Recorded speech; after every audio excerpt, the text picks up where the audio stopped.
So we're setting up the volume of the solid above that is bounded above by this sphere and below by this cone in spherical coordinates. We've done this in another video. We can draw the picture of what it is. It looks like an ice cream cone. And then try to set up the rest. So here's where we start. We start with converting the equations. This one is equation of the sphere, and I'm converting it to spherical coordinates. Spherical coordinates. So spherical coordinates, and it becomes rho squared on this side, and the other side is rho cosine of phi. And so either rho is equal to 0 or rho is equal to cosine of phi. Rho is 0 in only one place, and so everywhere else the equation of the sphere is rho equal to cosine of phi. Now how about cone? Cone is rho cosine of phi, and then if you set up a rho squared sine squared phi cosine theta squared plus, I'm replacing by the conversion. X is equal to rho sine of phi cosine of theta, and y is equal to rho sine of phi sine theta.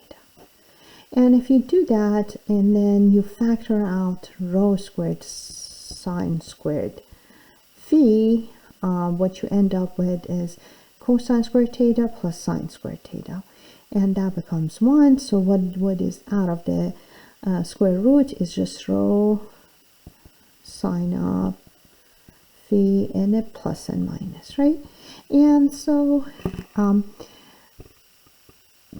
then you want to basically say that except for one point, rho is not 0, so I'm going to factor those out and get cosine of phi is equal to plus minus sine of phi, and that means that sine of phi over cosine of phi is equal to plus minus 1.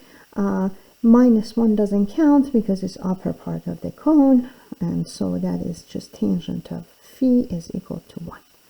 And tangent of phi equal to 1 gives me phi is equal to pi fourth. So basically, phi equal to pi fourth will give you the upper nap of the cone. So I have the, let's look at this in this shape. I have a cone,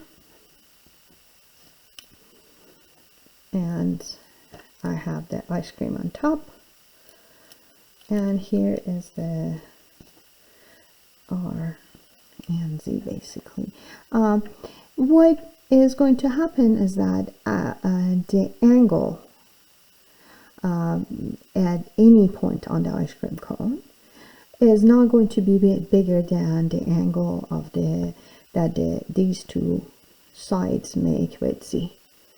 And these two sides always make the angle pi fourth right there, right? So you're measuring the angle going from Z to the place, and that's always pi fourth. And so that is maximum pi fourth and starts at 0. So I know something about the angle. That's really nice. I know that the phi goes from 0 to pi fourth, and I know theta also know. That's what I know about theta. And then I don't forget the Jacobian. And all that's left is to set up the rho, or the bounds with respect to rho. Now, how do I set up the bounds with respect to rho? Rho starts at origin, and it goes, so it's at origin, and then it goes radially out. And the only thing that is bounding it is actually the sphere. What is sphere? Sphere is rho cosine phi. And so starts at 0, goes all the way to cosine of phi. And so rho is related to phi in that way, basically.